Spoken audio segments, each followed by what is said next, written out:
How's everybody doing? My name is Will. I'm an alcoholic. Hey, Will. And this just got sprung on me, so it's pretty cool. Not much time to get crazy about it and be all worried.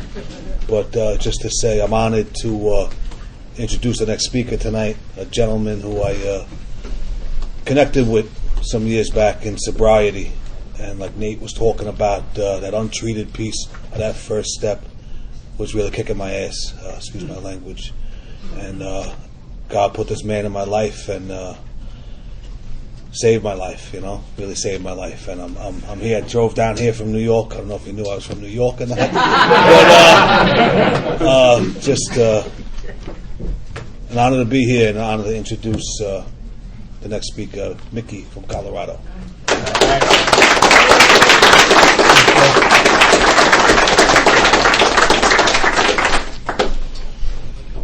My name's Mickey. I'm an alcoholic. Amen. There's this turban, that I sit and I go through all the self-doubt. What do they want to hear what I have to say? And then something happens and the turban starts to roll and gin up, and I came here with a lot to say. And I was given a gift before this meeting to just spend some time sitting and talking with an angel who carried a message to me and reminded me why I am here and why we are here. I came to Alcoholics Anonymous for 2 weeks of sobriety. Straight up. I was 27 years old. I had been hospitalized with a suspected heart attack when I was 26. I was burned down. I'd been drinking since I was 4 years old, and I'd spent my whole life drinking. It's like I got on this train when I was a very little boy, and I grew up in Europe, and in Europe they give children wine cut back with water for the evening meal, and aren't we European, and ain't I alcoholic, and they just lit that flame. Do you understand what I'm saying? And I got on the train. When I got sober, there used to be a chart on the wall in the AA club that I got sober in, and it was like a horseshoe, one of these numbers. And the idea is we're born and we're like pure, I guess. I don't know what they're talking about, but in any event. And then we start to drink and we start to go down the horseshoe, you see what I'm saying? And then we hit bottom. And then we get help, and we go up the other side of the horseshoe. We get to the top, and the sun breaks through, and the angels sing, and you know what I mean? Well, I got on that horseshoe when I was 4 years old, and they didn't know that they just lit my relationship with alcohol, and I didn't know it. I thought that if you were a grown-up, and if you were a man, you drank. No big deal, right? Everybody drinks. What's the hubbub, bub? And so I got this thing, and so I drank. And I don't know what to say about it except that I disappeared. I could get onto the floor, but I couldn't get up. I could get into the bar, but I couldn't get out. I could take every relationship I was in, and I could crush that son of a gun. And I was dying inside. And I went in at 26 years old into this hospital. And I'm very finicky. I'm not going to be the guy who's going to be the, what do they call it, the guys that travel in the ambulances and go out and help people? EMT. I could not be an EMT. You're bleeding, I'm sorry. I'll see you later. And I got put in, I guess they call it a semi-private room. And what we had was, is if you were doing a play, it would be this drama. And there would be the young alcoholic, and he's in this room with the old alcoholic who has got wet brain. And I'm finicky. And this guy needed to go to the bathroom, and I would hold the jug so he could pee, and he peed black. Everything was shutting down. And I'm in that room, and I don't know anything about Alcoholics Anonymous. I have no footwork. I got nothing. But I'm in the room with this man, and I love him. There's an alcoholic going in, and there's an alcoholic going out. And he was restrained. I remember, they can take the hospital beds and they lift the rails up. He was restrained by gauze because he was so far gone. And they're testing me to find out if I'm dying. And then I came into AA when I was 27, and that was 42 years ago. And this God is so powerful that I got 42 years when I was asking for 2 weeks. I thought if I could just get 2 weeks where I wasn't hurting like that, where I wasn't that sick, I'd wake up and my hands would be all screwed up, and I didn't know what. I said to this friend of mine, I said, "Man, what's wrong with my hands?" He said, "It's the booze, dummy." I didn't know what the hell he was talking about. It's like I came in from Mars or something. I didn't know. You know what an alcoholic is. Let's get this on the table right now. An alcoholic is somebody, it doesn't have to be a height issue, but here it is, about this tall, with an overcoat on. It's the middle of summer, and he's got it stuffed with newspapers so he doesn't freeze to death sleeping on the park bench at night. That's an alcoholic. Skid Row, that's an alcoholic. Not when you're 27 years old and you got a London fog raincoat, which is what I showed up in AA in.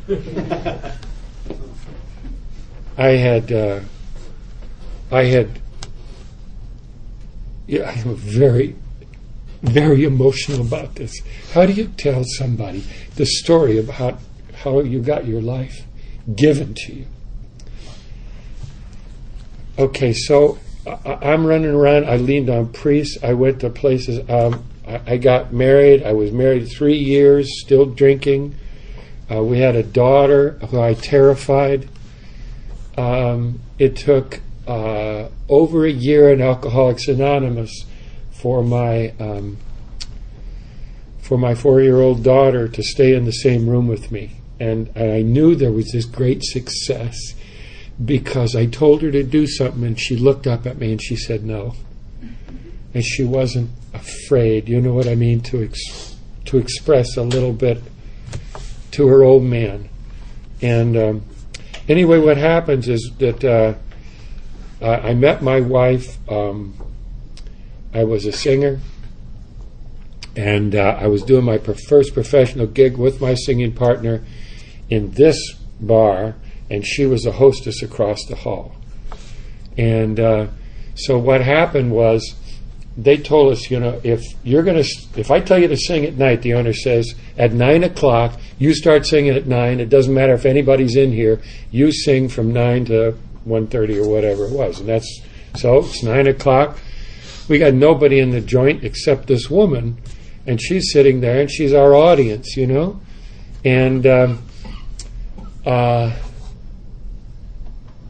she introduced herself, and I thought she said, "My name is Murray." And I thought, "God, this is pretty interesting. A woman named Murray."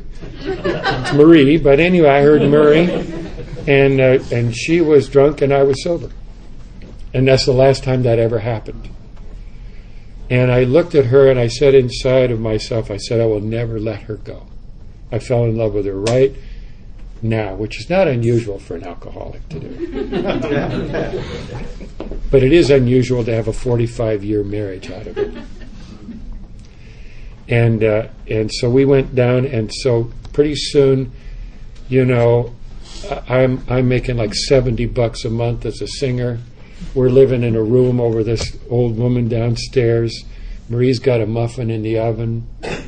We are screwed. And so finally, we were paying, I think, $70 a month for that room.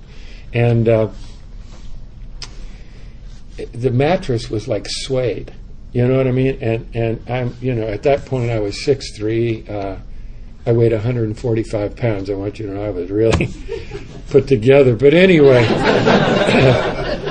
and so I was killing my back, so we just took the mattress off and we put it on the floor so I could try to get some sleep. And the old lady downstairs was vacuuming the stairs, and this is a dated comment, a question, but you'll get it. And she's like, she sees the mattress on the floor and she says, "Are you a hippie?" And I was a lostie. I don't know what I was. And she raised the rent $5 a month, and we moved. We moved 5 times, 6 times in the first year of our marriage. Anyway, at one point, this is my only claim to fame, I'll lay it out here. We had some backers, and one of our backers was the son of Joe Louis, the Brown Bomber, the famous Joe Louis, the boxer. And so at one point we were living in his basement. He was a greeter at the Caesar's Palace in Las Vegas.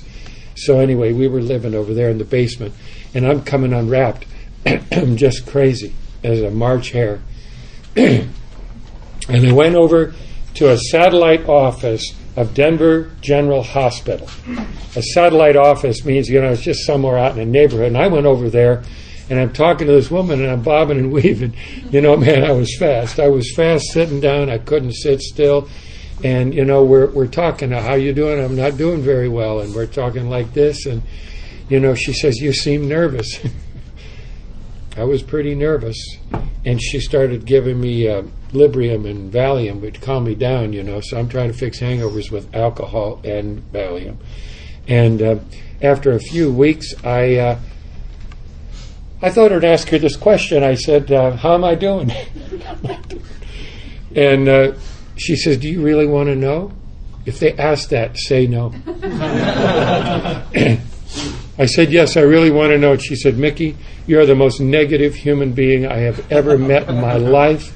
I don't see how it's possible for you to be walking around out there. And if you've ever experienced a 50-minute hour, baby, here it comes. Whoops, time's up. I'll see you next week." Next week? I'm dying. What's next week?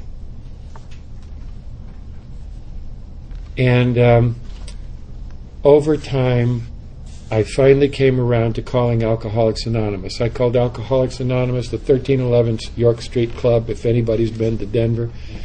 We called it, the Mother House. Anyway, it's a 3-story Victorian mansion close to downtown Denver, and you can go in there all hours of the day and night. So I called him at 10 o'clock one night because Marie and I had sat down and talked about where were we going to institutionalize me. I did not know I was alcoholic. Where are we going to institutionalize me? Because I'm obviously nuts. And the way she found out I was nuts is, living with me.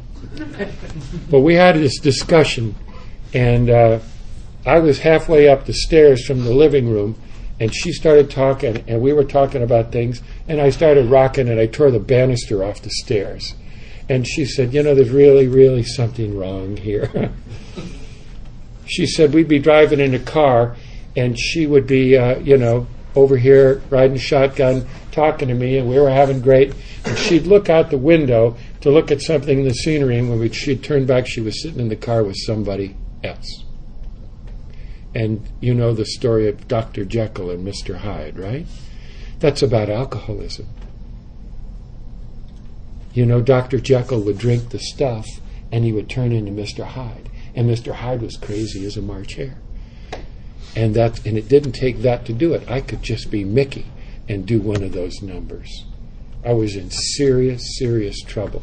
10 o'clock one night, I called York Street, and I said, "Do you have any meeting?" I didn't know anything about AA. "Do you have any meetings or anything I can come to?" And the guy said, "What's your problem?" And I said, "I'm an alcoholic." First time I ever said it. And he said, the strangest thing, he said, "Congratulations." And I'm going like, I just told this guy I'm a moral leper. And he says, "Congratulations." And I'm going, this is a weird trip. And he said, "Why don't you come down and we can talk?" And I said, "I can't. I got my daughter here. My wife's not here. I can't leave." And he said, "Would you like somebody to come over?" And I said, "Yes." And then I got really nervous. I went around and started cleaning the house. I forgot to tell you that I was 1 week sober. I had gotten this opportunity. I'd gone a week. I woke up in the morning one morning, and I said, this thought hit me. I can't stop drinking. I had never had that thought. It just didn't hit me. But now this thing hit me, and it's like, I can't stop drinking. And it was like a revelation, man. I'm 27. I've been drinking for 23 years. And I thought, wow. And I didn't have a drink for a week. We were invited to some people's house. I went over and I told Marie I'm going to have one. That's my last drink. I had one glass of beer. I don't know. And then I went another week and I said, man, if I don't get help, I'm never going to stay sober. It's never going to happen. I'm going to go right back on that train. And I'm going to not go on that train because I'm thirsty. I'm going to go on that train because that's where I've spent my whole life.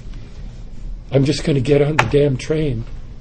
And like Nate was going, we'll just die there. Hell with it. And I called them, and they came over, these two guys. So I'm straightening up the house, and Marie comes back, and I said, Marie, I've called Alcoholics Anonymous. And they're going to come over. And she said, well, should I stay? I said, I don't know, because they don't give you a blueprint for your own 12-step. I had no idea what we were going to do. And so these guys rang the bell, and I was really nervous, like, what were the neighbors going to think? Like they wore A's on their shirts. And I got nervous, and they came to the door, and I said, I introduced myself, and I said, this is my wife, and she's not alcoholic. Can she stay? And the guy looked at her at the 12-step, and he said, can you be honest? And she said, yes, and I vouched for her. And he looked at her, and he said, first thing I want you to know is you're just as sick as he is. And our 12-step went from there. And these guys were talking, and they said, you know, like this guy was telling me that he was locked up in a jail in Tennessee, coming out of a blackout, accused of the murder of his wife, and he didn't know if he'd done it. He had blood all over his shirt. He didn't know. Turns out she had left. He's accused of murder. And I'm listening to this story. I didn't do that. But there was something in that guy's heart that was touching something in my heart. And my prayer, as the longer he talked about this as a disease. And you can recover from the disease of alcoholism. And inside of myself, I've been getting this medicine from these docs. I've been going to these head shrinkers, and God bless them. I'm sure they can be very, very effective in helping us with certain things in our lives. But I'm praying, please, God, give me alcoholism. Please give me alcoholism. Because I can get well. Maybe from alcoholism. And I'll never get well from the stuff that I'm drowning in over here. And I went to my first meeting the next day in my London fog raincoat. And I was in advertising, and I was decked out. I was ready for it. And I'm going to meet my boss at the airport. And my boss was a telephone junkie. And we're sitting across the table, and I said, Bill, and I mean, you know, I'm about to get fired from I got fired from my last job. I'm about to get fired from my first national advertising agency. And I've got a daughter and a wife to support, and it's not going well. And so I said, Bill, I found out what's wrong with me. I'm an alcoholic, and I'm going to my first AA meeting today. And Bill looks at me, and he doesn't say a word, and he gets up and he leaves the table. And I thought, oh, man. Here I am on my first, venture into a new life, and I've already lost my job. And he came back, and he sat down at the table, and he looked at me, and he reached into his coat pocket without saying a word, and he pulled out the 24-hour-a-day book. And he was a sober alcoholic. I didn't have any fancy footwork, you understand. I had nothing. I had my London fog raincoat, which had more spine than I did. And the first thing God gave me was another alcoholic sitting across that table from me, my boss, saying, it's going to be all right, brother, we'll get there. You know what I mean? You know what I mean? So when we talk about the power of God in here, we don't talk about the power of God as an academic exercise. We're not trying to prove how many angels can dance on the head of a pin. We're in here because we got no place to run and no place to hide. This is it. There's either a God or we're screwed. Right? You can call it by any name you want. The power, you can do this, I don't care. But it nets into, is there a resource, a higher being that I can go to get help? Because guess what? And again, I'm not trying to like take the whole psychology and psychiatry thing out of the picture, but if you're going to talk to my head, we've got a duel going on. Right? I had a guy who used to say he was rubber-minded. I can take any thought in my head and massage it around to my own ill. If you talk to my head, we'll go dueling heads.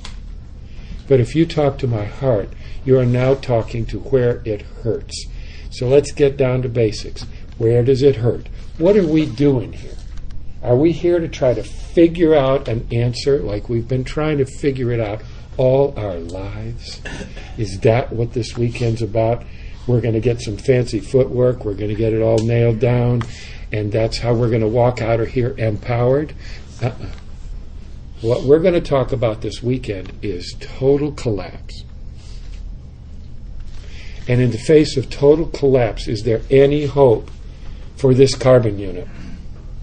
Is there any way for me to walk out of this place this weekend and survive? And better than survive, can I live? And better than live, can I make a contribution? Is it possible that God made me to accomplish things in this world and make a contribution? Is it possible I may have skills and talents that I'm not aware of that can wake up because of me just rubbing up against God? I'll tell you, I've rubbed up against some pretty nasty people in my life. And I took on what they had. Have you ever had that experience, anyone? Took on what they had. I took on what they had. I can't say this the way I've always quoted it in my life, but I'll say it this way. He may be a jerk, but he's the only friend I've got. Right? And I'm going like this. I'm no prize, you understand? I'm no prize. It's not like he's bad news and I'm not. I am. I was kicked out of every school I went to when I was growing up. And I remember one of them, I had my second grade report card. I found a box of report cards. And in it, it said I had A's and B's in the second grade. So I didn't know why. I'm telling you this story because there's nothing wrong with my intellect. There's nothing wrong with my mind. There is something wrong with my soul. If we don't do any other business, that's why I came to Georgia, is to talk about where it hurts. There's something wrong with my soul. How do we know this? Out of the big book. When the spiritual malady is overcome, we straighten out mentally and physically. I've seen people try to go to the gym and outrun alcoholism. Can't do it. Do you know what I'm saying? And I've seen people with PhDs could take themselves down a toilet faster than you can say hello. But if you talk to my heart, you're going to be talking to where I am hurt. So I got this opportunity and I started on this journey. But here's what happened. Human beings are competitive animals. Would you agree? We will compete about everything. So it's like, I'm better than you and here's why. And it's like, we won't say that, but we carry it like a disease. So I came into Alcoholics Anonymous and I was so screwed around, I did not know what kind of a drinker I was, but I got to find out quickly in here. Son, I spilled more on my tie than you ever drank. Okay, I'm 27 and you're like probably my age now. Oh boy, now watch this. I have just flunked Alcoholics Anonymous because in the great, right, I flunked everything else. I mean, this is serious. It says, frothy appeal will not appeal to an alcoholic, but I am begging you to listen. Because this counts. This counts. So I flunked everything. I flunked church. I flunked school. Man, I'm telling you, I wasn't no genius about it. I remember sitting for 10 days in a tree when I was in grade school. I didn't have any place to go. I just couldn't sit in that classroom. I couldn't do it. And I was just running, and I don't know what the hell.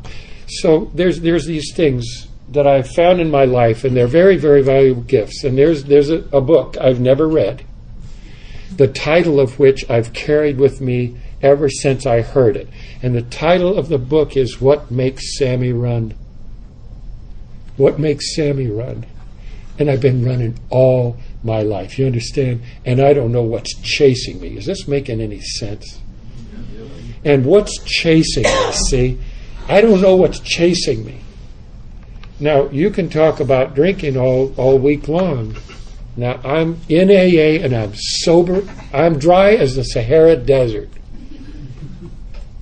And I want to die so bad I can taste it. Now, what's further complicating the picture is I got a loaded .32 automatic pistol in my top drawer. Every alcoholic who comes into this program has a plan. It'd be real interesting if we could ask everybody, what's your plan? Well, here's my plan. If this doesn't work, I'm putting my brains on the wall. It's not a great plan. But I promise you that was the plan, and I had that gun in my drawer for the first 3 years of my sobriety because I couldn't stand it. I used to go to AA meetings, and I would come back from the meetings, and I would lay down in the dark in my living room. My wife's in bed down the hall. I would lay down on my face in my living room, and I would beg God to kill me. Because being sober was not fun. I was a fish out of water. I'd been drinking all my life. Now I got no way to put the fire out. You understand? I am just like here. And inside of me, I'm wondering, when do I get to go home? You understand? When do I get to go home? I'm sober now. When do I get to go home? The answer is, Mickey, you don't get to go home, not to that home. You get to come home here. And it was so upside down. There's a blues lyric that said, I've been down so long it looks like up. Well, what does up look like then? It looks like down. Whoop-de-doo, I'm sober. And I've heard people talk about a pink cloud. I did not get a pink cloud. I guess you can get that. What I got was this walk, and they didn't offer me anything else. And when I found out that this program of Alcoholics Anonymous is based on God or a spiritual deal, I thought, God, are they going to try to fix me with fairy tales? I am in trouble. So I came up with this, and I was hanging out with a bunch of guys that were really, really rough. And my sponsor was in that crowd. And I said to my sponsor, I'd like to have lunch with you because I've got something I want to tell you. And he goes, oh, okay. So I got there, and the whole group was there, including the lead dude, Big Frank. And they're all there. And I said, guys, listen, I didn't know we were all going to be meeting here. But I got something to say. I made a discovery. I'm not alcoholic. Because I got to get out. I mean, I'm not telling them I got to get out of here because I ain't going to do fairy tales to pretend like I'm going to, you know what I mean? So I said that was my announcement. And I'm with guys that are like blooded veterans, okay, and they're all looking at me. And Frank looks at me and he said, I'll tell you what, he says, there's a bar on the other side of this restaurant. Come on over, I'll buy you a drink. And I said, no, man, I can't do that. He said, why? I said, if I take a drink, I'll go to hell. And he says, and you're not alcoholic? And that was the end of that whole discussion. It's another great plan. So I started on this journey, and I've never been offered anything in Alcoholics Anonymous except the big book. You know what I'm saying? And it was not like, but they had this other plan. There was sort of an alternate plan, and I'm not putting this down. I'm just telling you I couldn't do it. There was this whole volleyball plan. There was this whole potluck plan. Man, I'm telling you, then somebody tricked me into going to a conference, whatever that was, in Amarillo, Texas, and it was like and everybody's volleyballing, man, and I'm in a leather jacket smoking cigarettes up against the wall, and I ain't going to have any volleyball. And we are not going to hug. I don't know what the hell that is. I don't mind hugging the women, but all this men nude. So I was not doing well.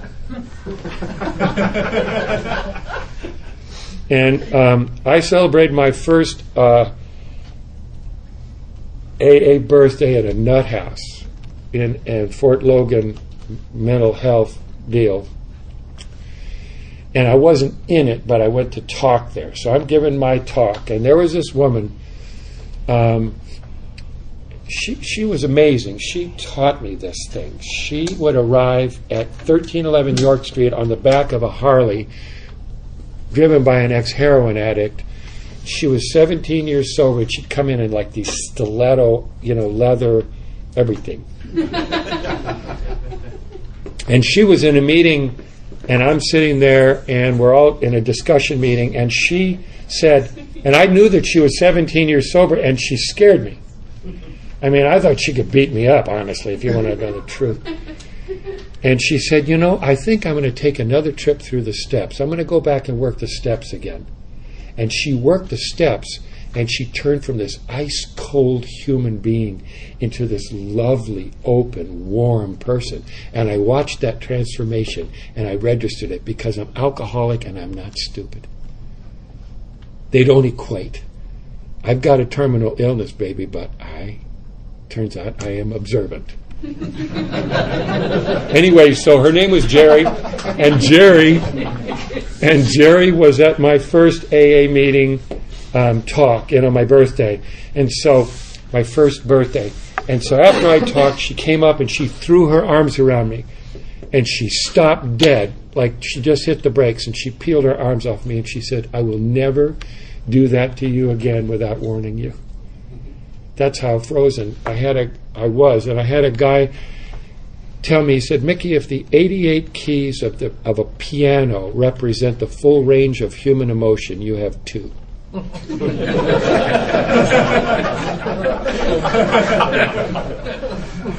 Excitement and rage. Oh, we got those 2. Now we just got to work on the other 86. What I'm trying to describe to you is that without alcohol, I was lost in the tall grass. I just didn't know. It was like people were talking down one of those old-fashioned ear horns that they, when they didn't have hearing aids, they'd have these ear horns so people could hear. And it was like I was also looking at life through the wrong way, through the binoculars. It was just bizarre. And I'd sit in discussion meetings and they'd say, "Mickey, what do you think?" First of all, I'd freeze out of fright. Secondly, I'd have to poll the committee inside of me as to which Mickey was going to stand up and answer that question. Because when I was drinking, if you asked me, "Mickey, what do you think?" I would get that look when I'd answer. I don't know if you ever got that look. They're looking at you like, "Are you a Martian?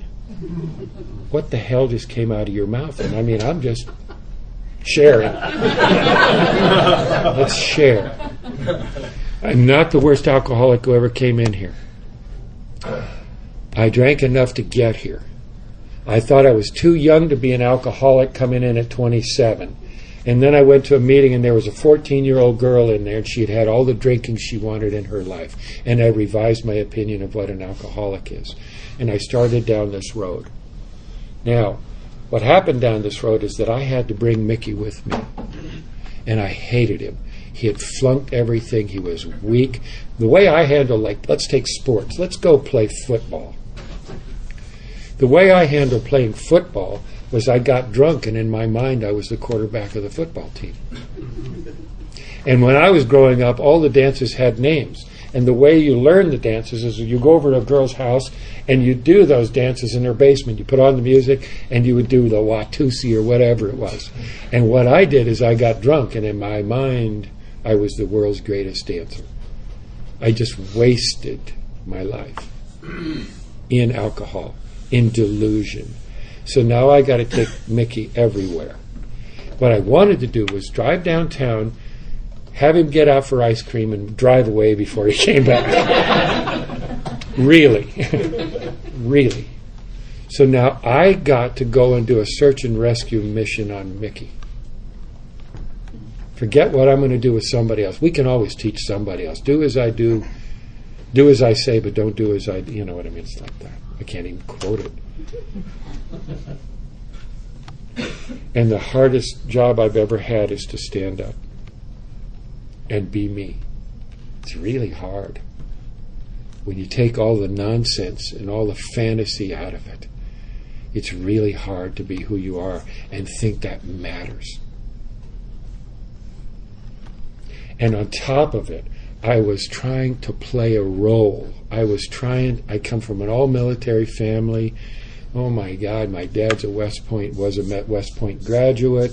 My brother was a Marine officer. My other brother was a Navy pilot. Both served in Vietnam.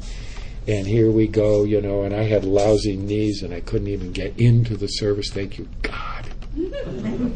Nothing against service. I grew up in the service. I tell people I got out of the Air Force when I was 14.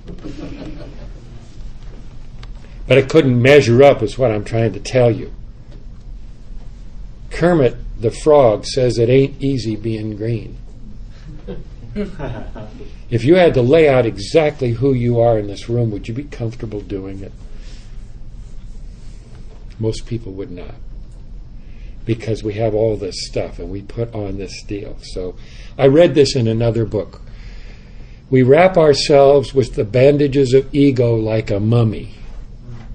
And then we identify with the bandages and say, that's me. And we're afraid if those bandages are unpeeled, there will be no us. Right? Does that make sense to you? Like, we'll be the hole in the donut. But the big news is, if we will start, with God's help, working this program to start unwrapping those bandages, we're going to find out who we truly are. And who we are in God is the only thing that matters. I may be able, as Nate was saying earlier, I may be able to impress you, but it'll be with my tap shoes on. My job is to impress God with trying to be exactly who He made me to be. And it is a big surprise. I wanted to be a writer. I wanted to write the great American novel. And what I instead did is I spent 25 years in advertising writing ads. I thought I was going to die, but I had a wife, I had 3 kids to educate. I had responsibilities, and I did 25 years of it. And I ran to the end of that deal. The whole culture had shifted now, and it's a younger person's game, and I didn't know the vocabulary. And so I couldn't get a job in advertising anymore. And I went and started temping. And I'm doing temporary work now. Mostly I'd had my own ad agency. And so I couldn't get a job in advertising, so I started going out and temping. I'm doing 10-key data entry. And I thought, my God, can I even be an employee? Can I even be an employee? And I learned from you that we are worker among workers, and we do a day's labor for a day's wage. So I sat in there, and I did my 10-key. And man, I can't type. I was in there like boom, bada bango, and we're entering credit card transactions to these 2 or 3 hospitals, and it's a mountain of work. And there's a young man in this little cubicle with me. It's a separate room, actually, and we're sitting back to back. And and we're working away, and I'm going like onesie, twosie, and he's over there. He is rocking. This guy's got it going on. And I'm in there. I got my brown bag lunch. I think I'm making like $7.50 an hour, which I would not spit on when I was making real money. 6 figures, thank you very much. And I'm hoping I can hold on to this job because my wife and I have to eat. And so this is real training in Alcoholics Anonymous, in our lives. This is real training. This is a real school, man. If you think you're going to get sober and stay sober without suffering, you're in the wrong outfit. You're in the wrong outfit. So I'm in there doing this, and the woman, our boss, our supervisor, opens the door one day and she says, "Man, I've got to let one of you go, man," and I'm reaching for my brown bag. And she let the other guy go. Oh, I got to tell you, before he went, we're working away one day, and I'm listening to him rock through these keys, and this voice comes over my shoulder. He says, "You like Whitesnake?" I don't know what the hell he's talking about. Right? And I go, "Sure." And I'm hit with this wall of heavy metal coming out of his box. Do I like Whitesnake? Anyway,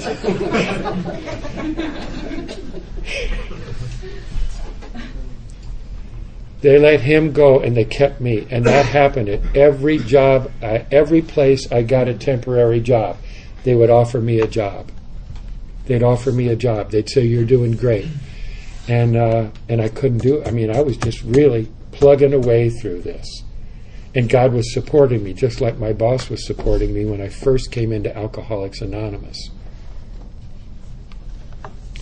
I want you to know this. I know it's late, and I'm going to make this fast. Nate was referring to the fact that alcoholism exists separate from the bottle of alcohol. He didn't say it that way, but I'm telling you, right? What we want to say is, I did these crazy things because I drank. I'll write off everything to drinking, but okay, now what? You ain't drinking. How's it going? Right? And we're not going to tell each other how's it going because we're competitive. We're not going to tell the person next to us, "I am so lonely, I feel like I'm dying. I'm 25 years sober and I can't get a job. I'm scared. I don't know how to live." Now we're getting down to where it hurts. Do you see what I'm saying? I have this thing that happens inside of me where I started out on this great adventure, and then I had to tell him what color the parakeet in the cage was, and I forgot what I'm saying.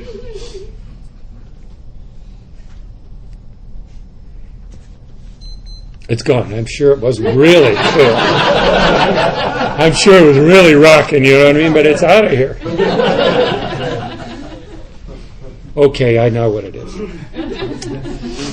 So if we can grasp the concept that alcoholism is a real disease, and what I try to do to deal with it is I try to drink alcohol to manage my alcoholism. Does that make sense to anybody? And then the drinking of the alcohol becomes a worse factor in the disease. And that alcohol can kill me. But guess what? My disease can kill me in this program, stark, raving, sober. Make any sense? Mm-hmm. All right. So from like 18 to say 23 years sober, I did not have a sponsor. I would confer with my fellow wizards, you know, and we would share about the higher aspects of alcoholism. But I didn't have one. And then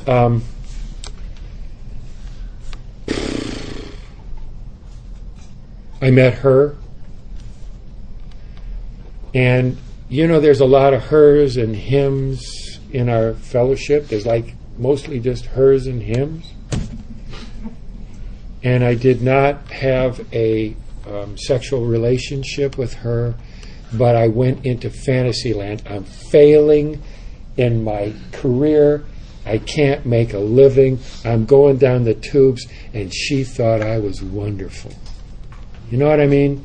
She had stars in her eyes. And I could have used a couple of stars, to be honest with you. And then I mainlined her, and I didn't even know there was this hidden agenda in my life that I want somebody to worship me. I don't know if you can relate to this or not. And she did it. And I fell into the, you know what I mean? What is that line? I fell into the burning ring of fire. Well, I fell into the burning ring of fire. I tend to make everything funny, but this is not a funny story. So what happens is I'm cheating on my wife in the worst way, in the heart way. I'm out of my mind. And that went on for like 4 months, and then she boogied. And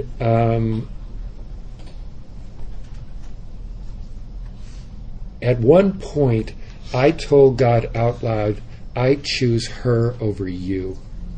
Out loud, I said it. So I would have put any amount of money in the world on the fact that I would now, in sobriety, never take my life.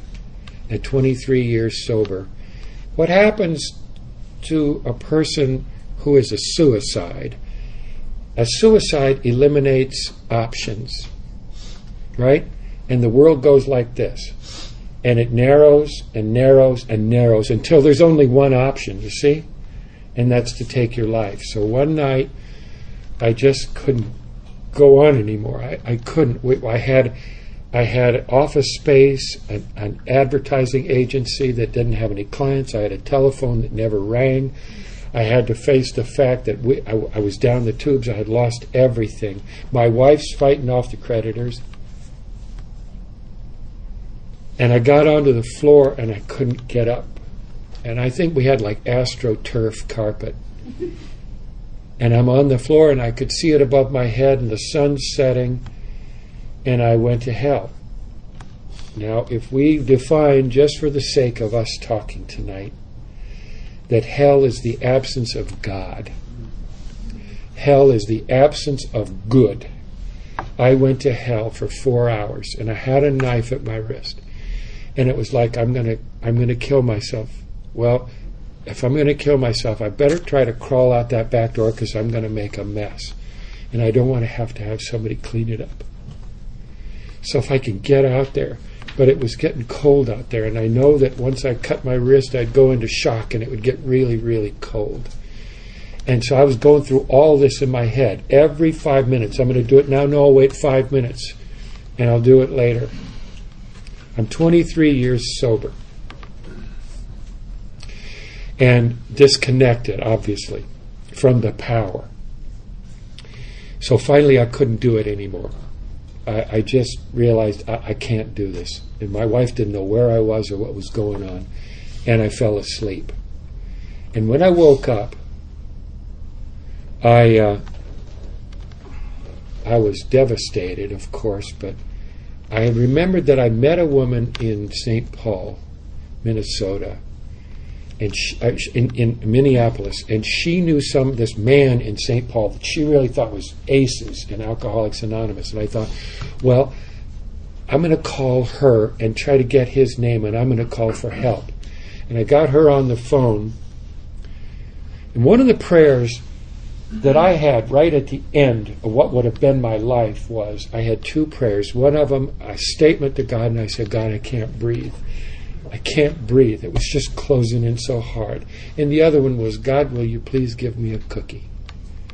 I just wanted something that was sweet. Just something that was sweet that could break through this blackness. So I called this woman and I asked for his number, and we got to talking, and I told her where I was, and I told her what the circumstances were and what I had just almost done.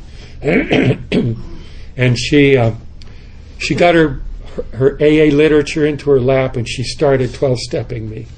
And she was like, 2 things, please don't be offended, but, I come from, an older generation, A, she's a woman, and B, she's less sober than me. Please. I love women, but I'm just telling you what was going through my mind, all right?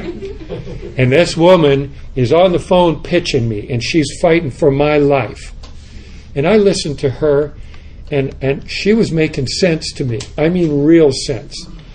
And I asked her to be my sponsor. She said, oh, no. Of course, now that's violating all the rules or whatever.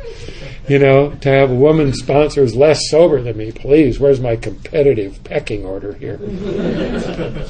So, she agreed. She said, I'll sponsor you long distance until you find a male sponsor, and we'll go on like that, okay?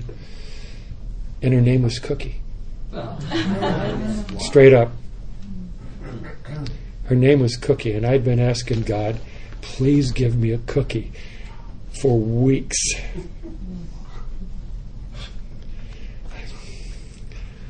Even in my madness, he was there. Even as I was about to commit the worst act a human being can commit, he was there. I love you. I love being with you. I love walking this road with you. I am so honored that you invited us to come and be with you. Make no mistake about it.